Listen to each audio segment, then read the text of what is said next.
പാറൂസ് വ്ലോഗിൻ്റെ പുതിയൊരു വീഡിയോയിലോട്ട് എല്ലാവർക്കും സ്വാഗതം. ഇന്നത്തെ നമ്മുടെ റെസിപ്പി ഒരു ഇടിച്ചക്ക കൊണ്ടുള്ളൊരു തോരനാണ്. ഇപ്പോൾ ചക്ക സീസണൊന്നുമല്ല, എന്നാലും നമുക്ക് കുറച്ച് ചക്ക കിട്ടിയിട്ടുണ്ട്. അപ്പോൾ അത് വെച്ച് നല്ല ടേസ്റ്റി ആയിട്ടുള്ള ഒരു ചക്ക തോരനാണ് ഇവിടെ തയ്യാറാക്കിയിട്ടുള്ളത്.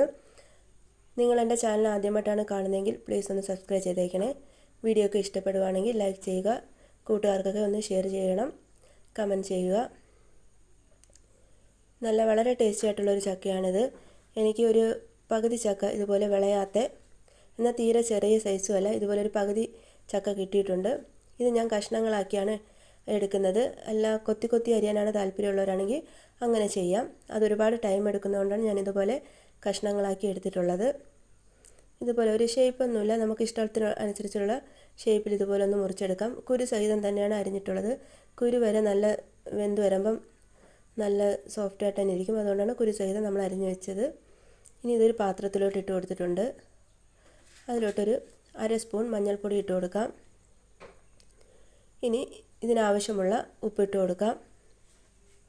പിന്നെ ഒരു 1.5 ഗ്ലാസ് വെള്ളം കൂടെ ഒഴിച്ച് നമുക്കിത് അടുപ്പിൽ വെച്ച് വേവിക്കണം. വേവിച്ച് കഴിഞ്ഞതിന് ശേഷം ഇത് മിക്സിയുടെ ജാറിലിട്ടൊന്ന് ചതച്ചെടുക്കുകയാണ് ചെയ്യുന്നത്. ഇപ്പോൾ വെള്ളം ഒഴിച്ച് കൊടുത്തിട്ടുണ്ട്. ഇനി നമുക്ക് അടുപ്പിൽ വെച്ച് വേവിച്ചെടുക്കാം. ഇതിപ്പോൾ ചക്ക നല്ലപോലെ വെന്ത് വന്നിട്ടുണ്ട്. ഇനി ഇത് കുറച്ച് സമയം തണുക്കാൻ വേണ്ടി മാറ്റി വയ്ക്കാം. ഇനി ഇതിൻ്റെ അരപ്പ് എങ്ങനെയാണ് തയ്യാറാക്കുന്നതെന്ന് നോക്കാം. അതിനായിട്ട് ഞാൻ ഒരു മുറി തേങ്ങ എടുത്തിട്ടുണ്ട്. പിന്നെ ഒരു 6-7 അല്ലി വെളുത്തുള്ളിയാണ്. പിന്നെ 1 സ്പൂൺ ജീരകം, ഒരു 1/2 സ്പൂൺ മഞ്ഞൾപ്പൊടി, ഒരു 1/4 ടീസ്പൂൺ മുളക് പൊടി. ഈ ചക്ക ഇത് ചെയ്യുമ്പോൾ ഈ മുളക് പൊടിയായിരിക്കും കൂടുതൽ ടേസ്റ്റ്. മുളക് പൊടി ഇഷ്ടമല്ല, പച്ചമുളകാണ് അരയ്ക്കാൻ ഇഷ്ടമെങ്കിൽ അതങ്ങനെയും ചെയ്യാം. ഇനി ഇത് അരച്ചെടുത്തിട്ടുണ്ട്. അതിൽ കുറച്ച് കറിവേപ്പില കൂടി ഇട്ട് മിക്സ് ചെയ്ത് മാറ്റി വയ്ക്കാം. ഇനി ഈ ചക്ക മിക്സിയുടെ ജാറിലോട്ടിട്ട് വിപ്പ് ചെയ്താണ് എടുക്കേണ്ടത്. ചതച്ചെടുക്കണം, അല്ലെങ്കിൽ പിന്നെ അരകല്ലിൽ വെച്ച് ചതച്ചെടുക്കണം. ഇത് ഒരുപാട് അങ്ങ് അരഞ്ഞു പോകരുത്. ഈ ഒരു പരുവത്തിന് എടുക്കണം. ഒരൊറ്റ കറക്ക് മതി മിക്സിയിൽ. ഒരുപാട് അങ്ങ് അരയില്ല, അരഞ്ഞു പോയാൽ കുഴഞ്ഞു പോവും. ഇതിപ്പോൾ ഞാനെല്ലാം ഇതുപോലെ ചതച്ചെടുത്തിട്ടുണ്ട്. ഇനി നമുക്കൊരു ചട്ടി അടുപ്പിലോട്ട് വെച്ച് കൊടുക്കാം. അതിലോട്ട് കുറച്ച് വെളിച്ചെണ്ണ ഒഴിച്ച് കൊടുക്കണം. ഇങ്ങനെയുള്ള കറികളൊക്കെ വയ്ക്കുമ്പോൾ വെളിച്ചെണ്ണ ആയിരിക്കും കൂടുതൽ ടേസ്റ്റ്. ഇനി എണ്ണ ചൂടായി വരുമ്പോൾ കുറച്ച് കടുക് ഇട്ട് കൊടുക്കണം. കടുക് ഇട്ട് കൊടുത്തിട്ടുണ്ട്. ഇനി കുറച്ച് കറിവേപ്പില ഇട്ട് കൊടുക്കാം.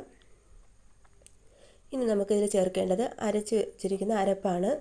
ഈ അരപ്പും കൂടി ഇതിലോട്ട് ഇട്ട് കൊടുക്കണം. ഇനി കുറച്ച് ഉപ്പിട്ട് കൊടുക്കണം. നമ്മൾ നേരത്തെ ചക്കയിൽ കുറച്ച് ഉപ്പിട്ട് കൊടുത്തിട്ടുണ്ടായിരുന്നു, അപ്പോൾ അതനുസരിച്ചിട്ട് വേണം ഇനി ഉപ്പ് ചേർക്കാൻ. ഇനി ഇത് നന്നായിട്ട് മിക്സ് ചെയ്ത് ഇതിൻ്റെ പച്ചമണം ഒന്ന് മാറ്റിയെടുക്കണം.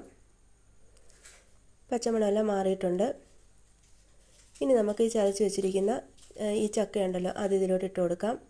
ഈ ചക്ക നല്ല കുക്കായതുകൊണ്ട്, പിന്നെ ഈ തേങ്ങ ഇതുപോലെ പച്ചമണം മാറ്റിയതുകൊണ്ട് ഒരുപാട് സമയം നമുക്കിത് കുക്ക് ചെയ്യേണ്ട ആവശ്യമില്ല.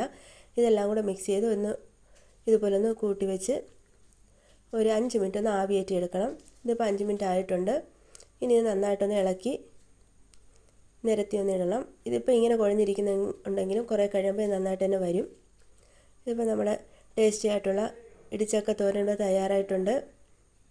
വളരെ ടേസ്റ്റിയാണ്. ചക്ക സീസണൊക്കെ ആകുമ്പം ഇതുപോലെ വിളയാത്ത ചക്ക കിട്ടുവാണെങ്കിൽ ഇതുപോലെ ഒന്ന് ഒരു പ്രാവശ്യമെങ്കിലും ചെയ്ത് നോക്കണം. വളരെ ടേസ്റ്റി ആയിട്ടുള്ളൊരു ചക്കത്തോരനാണ്. വീണ്ടും പുതിയൊരു വീഡിയോയുമായിട്ട് വരുന്നവരെ താങ്ക് യു ഫോർ വാച്ചിങ്.